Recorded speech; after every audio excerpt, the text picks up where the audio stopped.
नमस्कार, स्वागत है आपका। मैं हूं आपके साथ शिवम सोनी। रोजमर्रा की जिंदगी में हर दिन होती हैं कुछ ऐसी खबरें जिन पर ठहरना जरूरी होता है। रोजमर्रा की जिंदगी में कई ऐसी घटनाएं घटती हैं जब हमारे मन को लगता है कि ये न्याय नहीं है। कई बार पीड़ितों को देखकर हमें लगता है कि इनके साथ न्याय तो होना ही चाहिए, लेकिन कभी किसी मंच से इनकी बात नहीं उठ पाती। कभी ढंग से इनके कानूनी पहलुओं को समझने की कोशिश नहीं होती। हमारा इस शो पीड़ितों की आवाज बुलंद करेगा और न्याय की लड़ाई में दलीलों और तर्कों की कसौटी पर हर मुद्दे को कसेगा भी। हम और आप जो सोचते हैं उसी को एक शक्ल देने की कोशिश हमारा इस शो लेकर रहेंगे न्याय।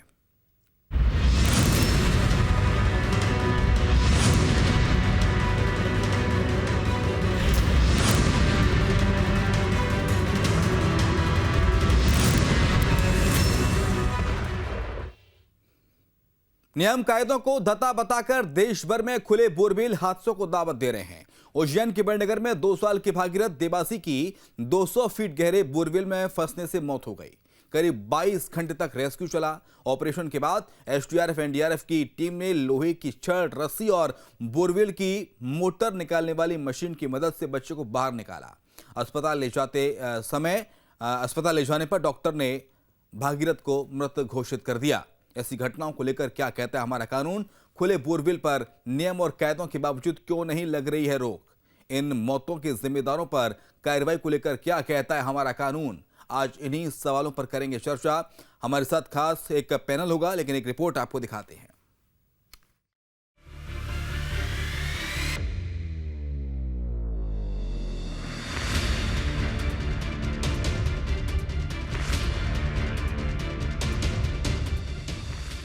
ये तस्वीर उज्जैन के बड़नगर की है, जहां 2 साल का भागीरथ देवासी खेलते हुए बोरवेल के पास पहुंचा और 200 फीट गहरे बोरवेल में गिर गया। 22 घंटे चले रेस्क्यू के बाद एसडीआरएफ और एनडीआरएफ की टीम ने बच्चे का रेस्क्यू तो कर लिया, लेकिन उसकी जान नहीं बचा सके। बच्चे की मौत हो गई। मृतक बच्चा भागीरथ देवासी राजस्थान के पाली जिले का रहने वाला था। परिवार इलाके में भेड़ चराने के लिए आया था। परिजन के मुताबिक बच्चा दीवार के पास खेल रहा था। उसने पत्थर से बोरवेल का ढक्कन हटाया और बाल्टी समझकर पैर डाल दिया, जिससे वह सीधे अंदर गिर गया। मां ने उसे गिरते देखा और बचाने की कोशिश की, लेकिन तब तक वह गहराई में जा चुका था। इस पूरे मामले पर उज्जैन के एसपी का कहना है कि पहली प्राथमिकता हमारी बच्चे को बचाने की थी, लेकिन सफल नहीं हो सके। एफआईआर दर्ज कर ली गई है। जो भी दोषी होंगे उनके खिलाफ कार्रवाई की जाएगी।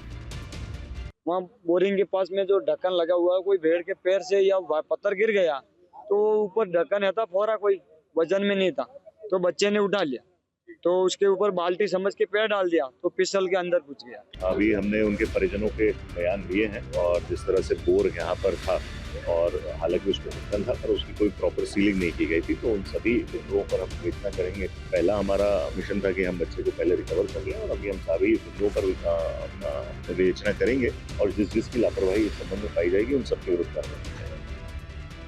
अब सवाल ये है कि खुले बोरवेल की वजह से देश भर में कई मासूमों की जान जा चुकी है, फिर भी लोग बोरवेल को खुला क्यों छोड़ते हैं? मध्य प्रदेश सरकार ने खुले बोरवेल से होने वाली मौतों को रोकने के लिए सुरक्षा अधिनियम 2024 लागू किया है। इसके उल्लंघन पर भारी जुर्माने के साथ आपराधिक कार्रवाई का प्रावधान है। हादसा होने पर जमीन मालिक और ड्रिलिंग एजेंसी की जिम्मेदारी तय की गई है। ड्रिलिंग एजेंसी और जमीन मालिक दोनों के खिलाफ सीधे एफआईआर दर्ज की जाएगी। मौत होने पर जमीन मालिक के खिलाफ बीएनएस की धाराओं में कार्रवाई का प्रावधान। राहत और बचाव कार्य में होने वाला पूरा खर्च जमीन मालिक से वसूला जाएगा।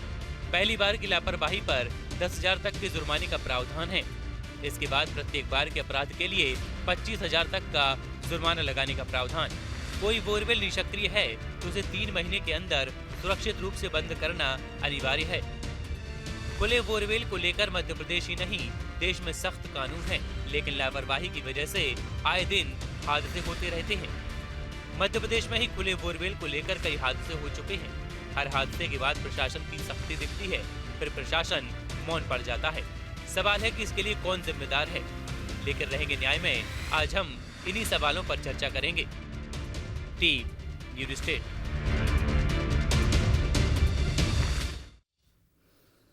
तो मौत के बोरवेल से मासूमों को बचाने की यह मुहिम है, और क्या कहता है भारत का कानून खुले बोरवेल को लेकर? किस तरह से कार्रवाई इस तरह के आरोपियों पर होगी? नरेश यादव है, वरिष्ठ वकील है हमारे साथ। बहुत स्वागत है सर आपका। हमारे साथ पंकज दुबे हैं, वरिष्ठ वकील हैं सुप्रीम कोर्ट के, आपका स्वागत है। बरखा त्रिवेणी है, सामाजिक कार्यकर्ता, आपका स्वागत है। और प्रकाश त्रिवेदी हैं, समाज सेवी हैं। आप चारों का बहुत स्वागत करता हूं मैं। हमारे शो लेकर रहेंगे न्याय में। शुरुआत नरेश यादव सर आपके साथ। किस तरह से बोरवेल को लेकर देश में कानून है, क्योंकि आजकल हम देखते हैं शहर शहर खुले बोरवेल पड़े हैं साहब, और कोई भी मासूम बच्चा, कोई मजदूर, कोई भी राहगीर निकल रहा है तो उसमें फंस जाता है, उसकी जान चली जाती है। देखिए, जो भी लैंड ओनर हैं और जो डीलिंग एजेंसी हैं, अगर कोई हादसा होता है, इंसिडेंट होता है, किसी की जान जाती है, तो उस पर बीएनएस का कानून बना हुआ है। सेक्शन 105, सेक्शन 106 और सेक्शन 110 और सेक्शन 100, ये धाराएं हैं बीएनएस की। और इसमें सजा का भी प्रावधान है, जुर्माने का भी प्रावधान है। अब सवाल ये उठता है कि ये घटनाएं होती क्यों हैं। तो सबसे पहले जिम्मेदारी जो बनती है, जहां भी डीलिंग का कार्य होता है वहां उसको एरिया को उसको फेंसिंग की जाना चाहिए, तारबंदी हो जाए, या कोई ऐसा टीन शेड वगैरह का उसको कवर कर दिया जाए जिससे वहां कोई भी जानवर या बच्चा या कोई ऐसा जीव ना पहुंच पाए जो उसके अंदर चला जाए। तो ये जिम्मेदारी बनती है जो डीलिंग एजेंसी है, जो ये काम कर रहे हैं, जिनका ये कार्य है उनकी, और जो इस कार्य को करा रहे हैं, जिनकी लैंड है, जो ओनर हैं उसके, तो ये दोनों ही जिम्मेदार हैं। और इन पर इमीडिएटली एफआईआर का प्रावधान है और इमीडिएटली सजा का प्रावधान है। अब सजा का जो प्रश्न आता है उसमें सवाल ये उठता है, क्योंकि ये गैर इरादतन हत्या में आता है, जानबूझकर हत्या का ये मामला नहीं है गैर इरादतन का। तो इसमें अलग अलग वो है, उसकी कैटेगरी है सजा की भी। 5 साल भी है, 10 साल भी है, और कई स्थिति में लाइफ सेंटेंस तक भी है। और जुर्माना जो है शुरुआत में जैसे 10,000 है, सेकंड टाइम अगर होता है तो 25,000 है। देखते हैं कि गैर इरादतन हत्या का कोई मामला दर्ज होता है तो उसमें बेल बहुत आसानी से आरोपी को मिल जाती है। देखिए, गैर इरादतन हत्या के मामले में जो हमारा कानून है वो बेल के मामले में थोड़ा लिबरल है। और जहां तक हत्या का मामला, तो उसमें तो कानून बहुत सख्त है, लेकिन इसमें थोड़ा सा लिबरल है कि आदमी को बेल मिल जाती है, ये मानते हुए कि भाई इसने लापरवाही की है। और तो अब सवाल ये उठता है कि क्या उन लोगों को सजा मिल पाती है, क्योंकि जैसे हमारी न्याय व्यवस्था है, बहुत धीमी न्याय व्यवस्था है, बहुत लंबा समय लगता है। कोई ऐसा भी नहीं है कि फास्ट ट्रैक कोर्ट में ऐसे मामलों को लगाया जाता हो, क्योंकि फास्ट ट्रैक कोर्ट में तो बहुत हीनियस क्राइम लगाए जाते हैं। और उनमें भी कई बार बहुत देरी से फैसला आता है, सभी मामलों में नहीं आ पाता। तो कहीं ना कहीं जो है न्याय व्यवस्था में भी जो है प्रश्न चिन्ह इस बात का लग जाता है कि हम लोग जो जिस तरीके का हमारा ये कानून का जो एक सिस्टम बना हुआ है, उसमें बहुत सारी पेचीदगियां हैं, लचीदगियां हैं। तो कहीं ना कहीं हमको ये सब चीजों का। पंकज दुबे हैं हमारे साथ, वरिष्ठ वकील हैं सुप्रीम कोर्ट के। दुबे जी, किस तरह से इस पूरे घटनाक्रम को आप देखते हैं, और क्या कुछ एक्शन जो बोरवेल का मालिक है उस पर होना चाहिए? शिवम जी, ये कोई पहली घटना नहीं है, दुर्भाग्यपूर्ण।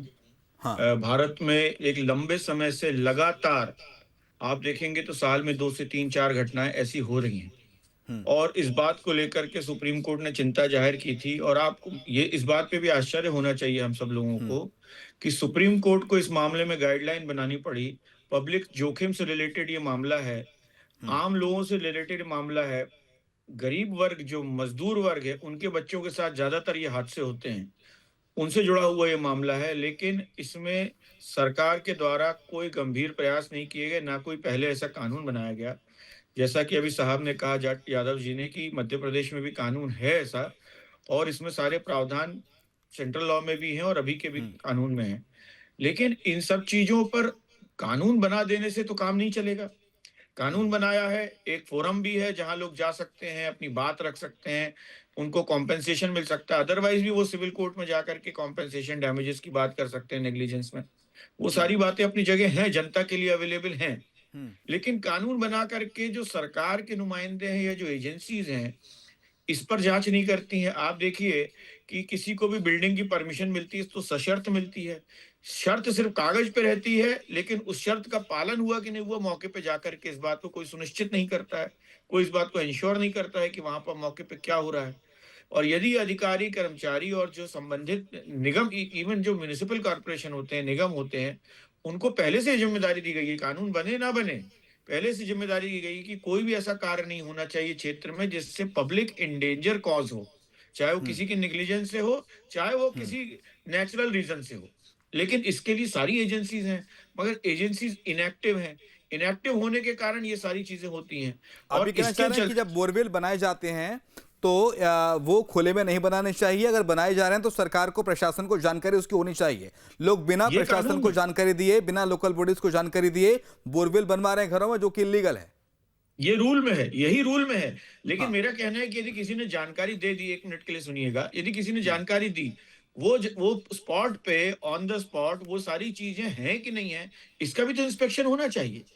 और नहीं होता है तो इससे इसकी पर्सनल लायबिलिटी तय होनी चाहिए उन अधिकारी कर्मचारियों के विरुद्ध। लोगों को जाना चाहिए न्यायालय के समक्ष और उनसे व्यक्तिगत रूप से उनके विरुद्ध जाकर के कार्रवाई होनी चाहिए और रिकवरी उनकी पॉकेट से होनी चाहिए। आप कह रहे इसका हैं कि भी प्रावधान। जितना दोषी बोरवेल का मालिक है उतनी दोषी लोकल बॉडीज भी हैं। जी बिल्कुल है। हम्म। बोरवेल का मालिक मान लीजिए किसी चीज को आज बना करके वो मेंटेन नहीं कर पा रहा, उसकी लायबिलिटी तो फासिल होगी। उसने किसी ठेकेदार को दिया, उसकी भी लायबिलिटी फासिल होगी। वो तो गलत है ही। लेकिन हमको ये कोई पहली बार तो नहीं हो रहा। हमको पता है वहां कंस्ट्रक्शन हो रहा है, वहां 300 लेबर लगे हैं, 100 लेबर हाँ। लगे हुए हैं, उनके बच्चे वहां पर हैं। ये हमको ठीक पता है ना, कोई मैं आऊंगा आपके अनजान पास। बात तो नहीं। बरकत त्रियान है जी। सामाजिक कार्यकर्ता हमारे साथ। बरकत जी, मौत के बोरवेलों से मासूमों को कैसे बचाएं?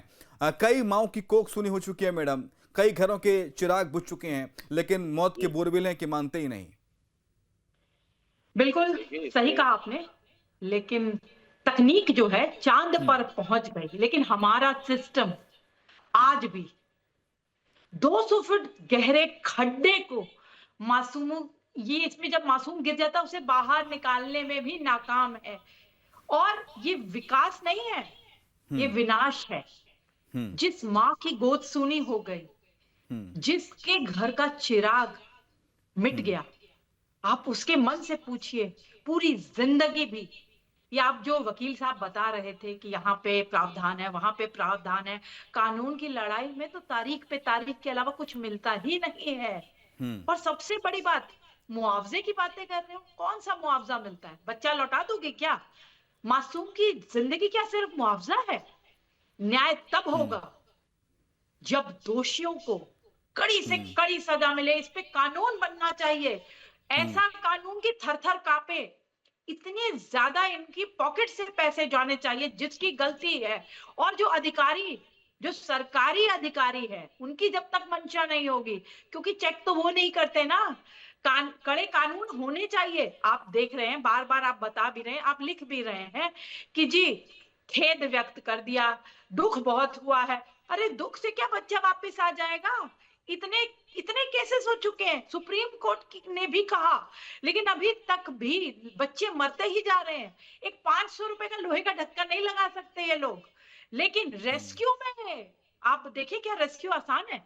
लाखों रुपए खर्च कर दिए, बवाल खड़ा हो गया। अब चूंकि मीडिया ने हाईलाइट कर दिया है, इसके ऊपर बात होने लग गई है। मोहन यादव जी ने दुख प्रकट किया, लेकिन मैं मोहन यादव जी से कहना चाहूंगी, दुख ना प्रकट करें, बच्चा वापस ला करके दे दे उस माँ बाप को, क्योंकि वो तो उन्हीं के घर का चिराग है ना। छोटा सा बच्चा, मासूम बच्चा जो मर गया।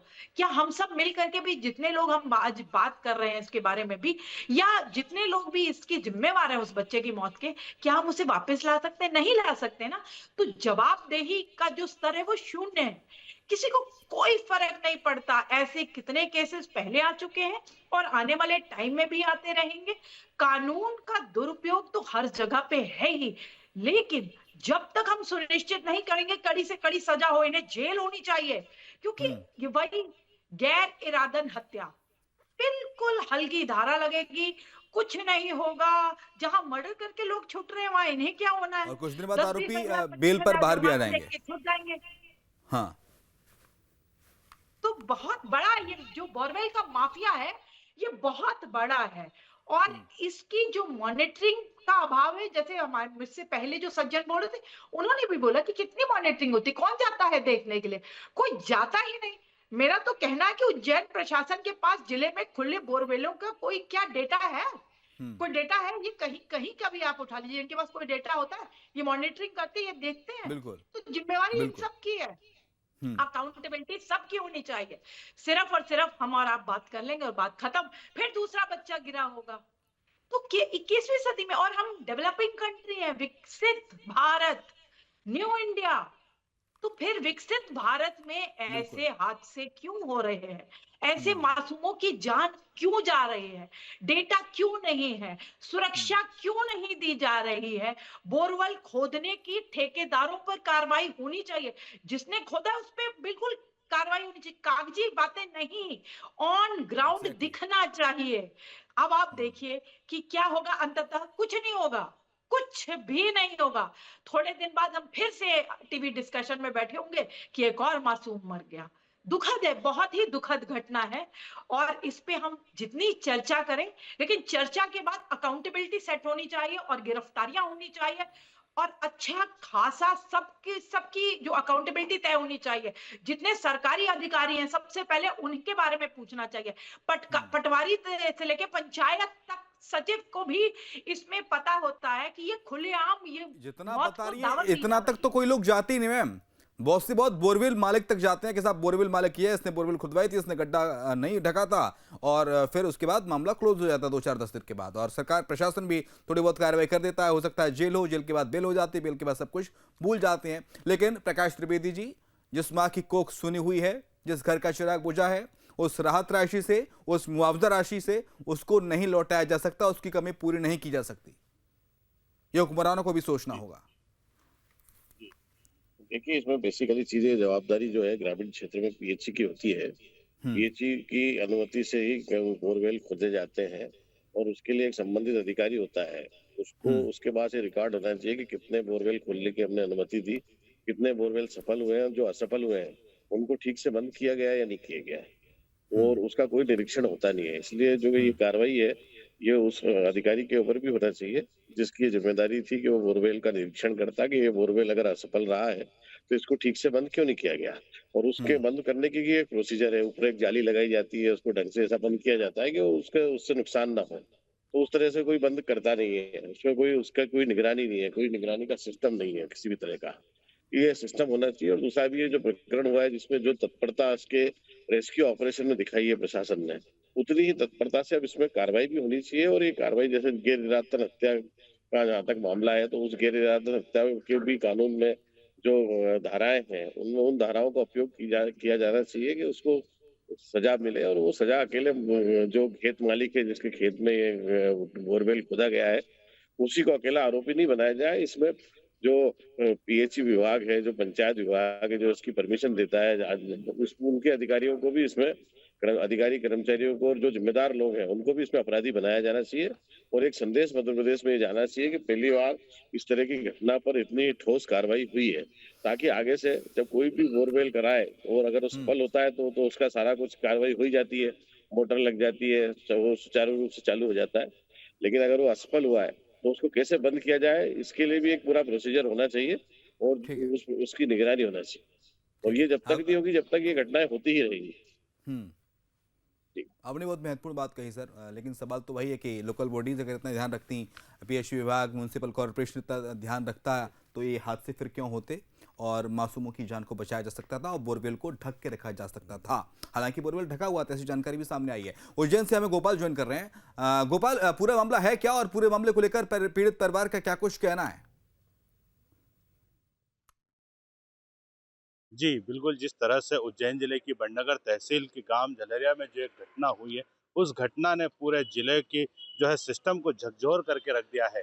जी हाँ, जिस प्रकार से गुरुवार रात की यह घटना है, इस घटना के दौरान शाम को एक बालक जो है खुले बोरवेल में गिर गया, जिससे उसकी 22 घंटे तक उसका रेस्क्यू ऑपरेशन चलाया गया और रेस्क्यू ऑपरेशन के बाद उस बालक का अंततः मौत हो गई। और उसके बाद जो घटना हुई है, इस घटना ने पूरे तहसील, पूरे जिले को झकझोर करके रख दिया। चूंकि ये जो सिस्टम था, इस सिस्टम में क्योंकि जो नियम आए हैं उस नियम के अंतर्गत खुले बोरवेल रखना अपराध है, लेकिन फिर भी वहां पर खुला बोर जो पाया गया था जिसमें गिरने से बच्चे की जो मौत हो गई है, उसने कहीं ना कहीं इस पूरे सिस्टम की प्रशासनिक जो सिस्टम है उसकी भी पोल यहाँ पर खुलते हुए दिख रही है। आपको बता दें, गुरुवार रात 7:30 बजे के लगभग की यह घटना बताई जा रही है, जिसमें जो गडरिया चरवाह समाज जो होता है वो अपने एक जंगल के खेत पर रुका हुआ था। वहीं उसका 2 से 2.5 साल का जो मासूम बच्चा था वह खेलते खेलते एक पेड़ के नीचे जो बोरवेल बना था उस बोरवेल में जा गिरा, और उस बोरवेल में उस बच्चे को गिरते हुए उसकी मां ने देखा है और उसको जब वहां जाके देखी तो उसको रोने की आवाज सुन रही थी, लेकिन वो कुछ नहीं कर पा रही थी, वो बेबस थी। जब जैसे ही इस घटना की सूचना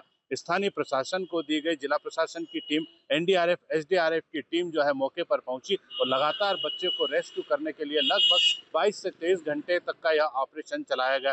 फिर भी इस ऑपरेशन में जो है बच्चे को रेस्क्यू कर लिया गया, लेकिन जब तक बच्चे की जान जा चुकी थी।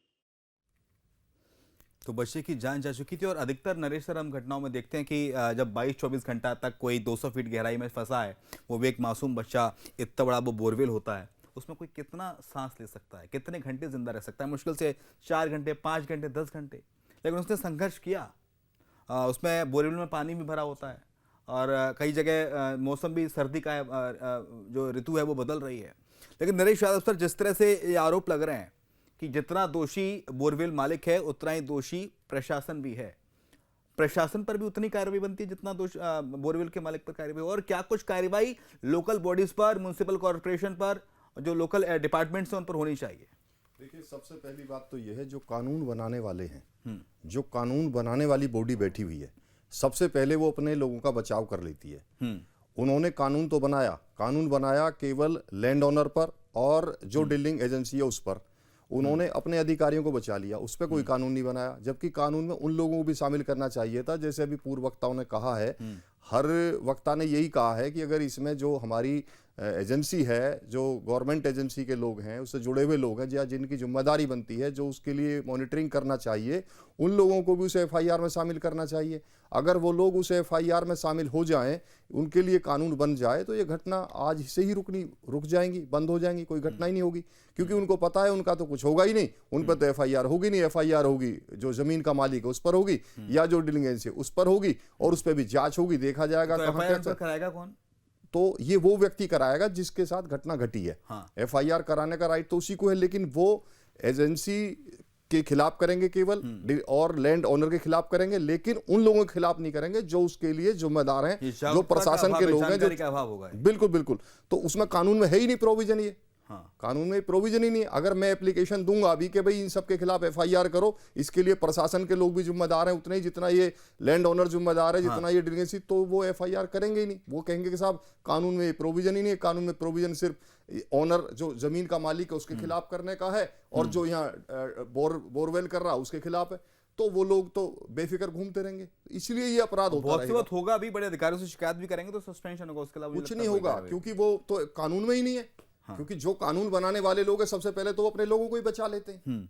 अगर ये होना शुरू हो जाए इस देश के अंदर, इस व्यवस्था में ये शामिल हो जाए, कानून बनाने वाले लोग अपने अधिकारियों को बचाना बंद कर दें, तो निश्चित रूप से अपराध कोई भी हो वो होना ही बंद हो जाएगा। व्यवस्था ही खराब है। बिल्कुल। बरखा जी कुछ कहना चाह रही हैं? जी, मैं ये कहना चाह रही हूँ, ये मासूम भगीरथ की सिस्टमैटिक हत्या है। और ये 500 रुपए का लोहे का ढक्कन नहीं लगा पाए, मैंने पहले भी बोला था।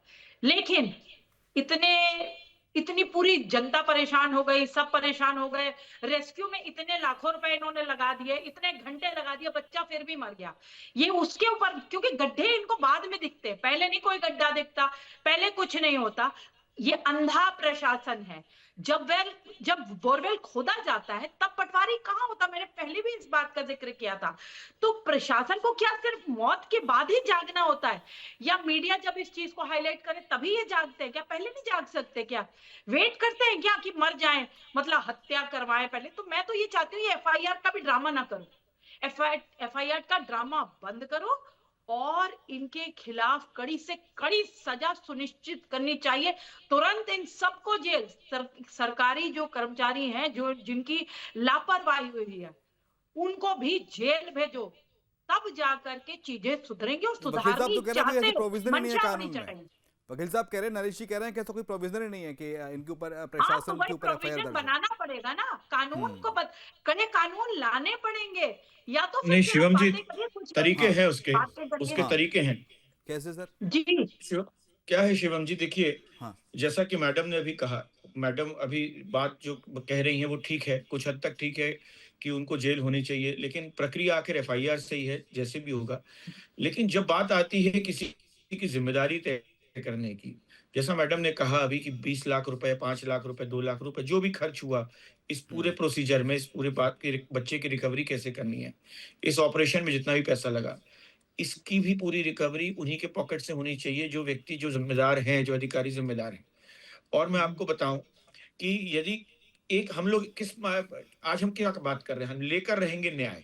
जब न्याय लेने का तरीका, कोई एक व्यक्ति न्यायालय के सामने जाए और ये बात कहे कि इसमें जिस अधिकारी की गलती है उसके खिलाफ रिकवरी की जाए, हमको उससे कॉम्पेंसेशन दिलाया जाए। सरकार ने अभी पिछले कुछ केसेस में 5 लाख रुपए कॉम्पेंसेशन दिया, उस 5 लाख की रिकवरी उन व्यक्तियों से की जाए जो व्यक्ति इसके लिए जिम्मेदार है। उसका तरीका भी सीसीएस रूल्स में है।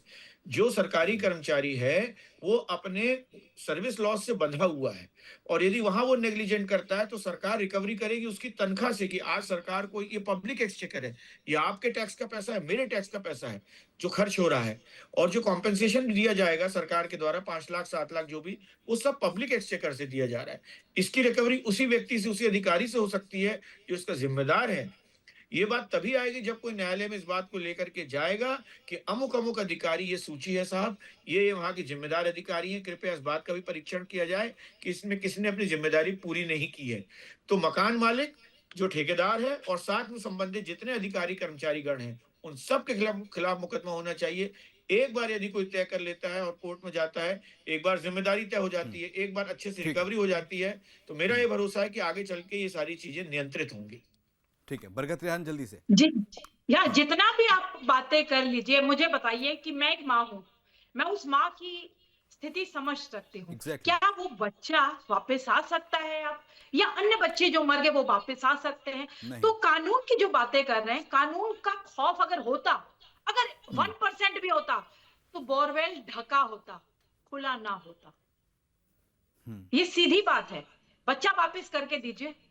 इस पे हम क्यों नहीं सोचते कि ऐसी कितनी मासूमों की जान कब तक जाती रहेगी, और हम सिर्फ कानून और ये और वो FIR, लेकिन होना कुछ भी नहीं है, क्योंकि तुरंत बेल मिल जाएगी और किसी को अकाउंटेबल हमने बनाना ही नहीं है। जब तक हमारी मंशा नहीं होगी, सरकार की, प्रशासन की जब तक मंशा नहीं दिखेगी, ऐसे हादसे होते रहेंगे, जो कि बहुत दुखद है। बहुत शुक्रिया आपका बरखा जी, हमें ज्वाइन करने के लिए। नरेश यादव हमारे साथ स्टूडियो में, आपका शुक्रिया सर। पंकज दुबे थे, आपका शुक्रिया। और हमारे साथ प्रकाश त्रिवेदी जी थे, आपका शुक्रिया चर्चा में शामिल होने के लिए। और लेके रहेंगे न्याय के आज के इस एपिसोड में इतना ही। खबरें लगातार जारी हैं, आप देखते रहिए न्यूज़ स्टेट।